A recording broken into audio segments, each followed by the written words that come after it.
థియేటర్స్‌లో మనం మూవీస్‌ని, రీ రిలీజెస్‌ని బాగా ఎంజాయ్ చేస్తున్నామంటే సౌండ్ సిస్టమ్ అనేది చాలా ఇంపార్టెంట్. సో, ఈరోజు మనం థియేటర్స్‌లో వాడే సౌండ్ టెక్నాలజీ గురించైతే నేర్చుకుందాం. హిస్టరీలో మనం బ్యాక్‌కి వెళ్తే మొట్టమొదట మనకి మోనో ఆడియో అని చెప్పి ఉండేది. సో, మోనో ఆడియోలో అన్ని రేంజెస్ ఆఫ్ సౌండ్ అనేది ఒక ఛానెల్‌లో నుంచే బయటకొచ్చేది. ఆ తర్వాత మనకి స్టీరియో ఇంట్రొడ్యూస్ చేశారు. సో, స్టీరియోలో మనకి లెఫ్ట్ అలాగే రైట్ ఛానెల్స్ అనేవి ఉండేవి.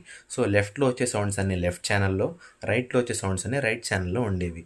ఆ తర్వాత మనకి ఈ స్టీరియో సౌండ్‌ని సరౌండ్ సౌండ్ కన్వర్ట్ చేయడం కోసం డిజిటల్ సౌండ్ డిటిఎస్ అలాగే డాల్బీ డిజిటల్ అనేవి ముందుకొచ్చాయి. సో వీళ్ళు మనకి సరౌండ్ 5.1 ఎఫెక్ట్తో ఈ స్టీరియో సౌండ్ని సరౌండ్ సౌండ్ కింద కన్వర్ట్ చేశారు. సో ఈ రెండు మనకి లేట్ 2000స్లో చాలా పాపులర్గా ఉండేవి.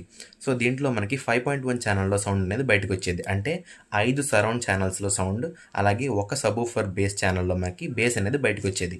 ఆ తర్వాత డాల్బీ ల్యాబొరేటరీస్ ఇంకొంచెం సరౌండ్ సౌండ్ మీద రీసెర్చ్ చేసి డాల్బీ సరౌండ్ 7.1 సిస్టమ్ తీసుకొచ్చింది అనమాట.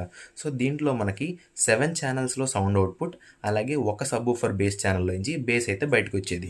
ఇది మనకి ఇప్పటికీ థియేటర్స్లో చాలా ట్రెండింగ్లో ఉంది. ఆ తర్వాత డాల్బీ ఇంట్రడ్యూస్ చేసిన ఇంకొక అద్భుతమైన sound technology Dolby Atmos.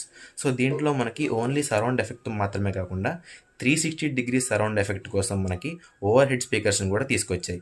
So దీంట్లో మనకి మూవీలో మోషన్ అట్లాగే దాంట్లో వచ్చే అన్ని రకమైన సౌండ్ ఎఫెక్ట్స్ని క్యాప్చర్ చేయడం కోసం ఈ టెక్నాలజీ అనేది థియేటర్స్లో చాలా పాపులర్ అయింది.